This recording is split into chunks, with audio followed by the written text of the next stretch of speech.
Hello everyone, thank you so much for tuning in to the Minecraft Emporium. In today's video, we are looking at the elusive Quantum Flux Capacitor, often, humorously used to describe redstone builds that are far too complex for their own well-being.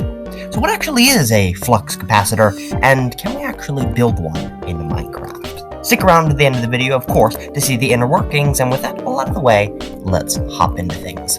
Now, I'll cut straight to the chase and say that the Quantum Flux Capacitor refers to the movie Back to the Future, and I use some reference images, although I haven't actually seen the movie, and so you're gonna have to tell me down in the comments if my rendition is, remotely accurate.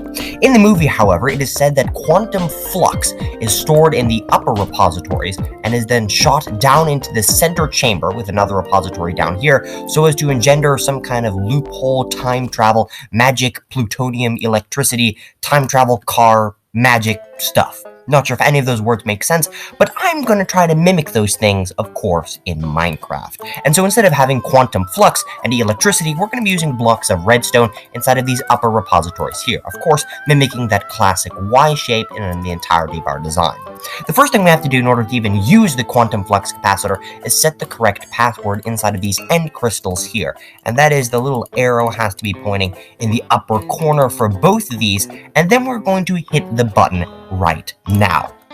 Lights, droppers, fireworks, beacons, slime blocks, noise, and absolutely chaos is unfolding in front of us until, after the end of things, some time travel is popped out of the top of the machine.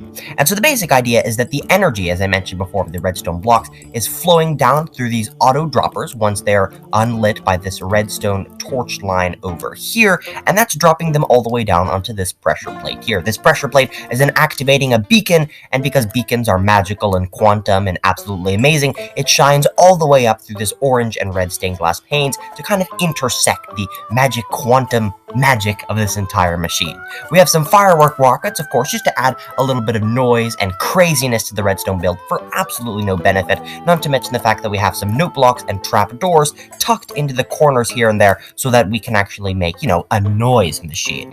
While all of this is happening, these redstone repeaters in the back are slowly coming together so as to provide some delay enough that these redstone blocks are picked up by these hopper minecarts once they're unlocked by this redstone line and popped into this barrel down below for storage of the plutonium, electricity, something or another. Now, you might be wondering, Alex, why didn't you make this all cool and have many different colors and make it all look fancy and things? Well, oftentimes redstone contraptions look more complex and more impressive when they all use the same dull gray block. And so I tried to make this look as complex as possible just by using those dull gray blocks. Not to mention the fact that it's a little closer to the color scheme shown in the video.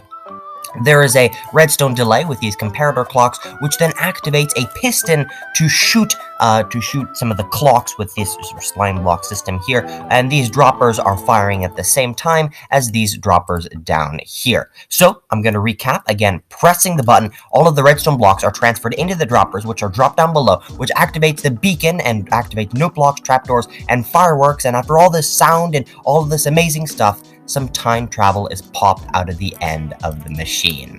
That's probably going to do things for today's video. This build is absolutely useless, but I had an absolute ton of fun trying to design things that are remotely realistic, but still kind of fun and interesting, and I love making things that are pointlessly complex just in order to fit the theme of a quantum flux capacitor.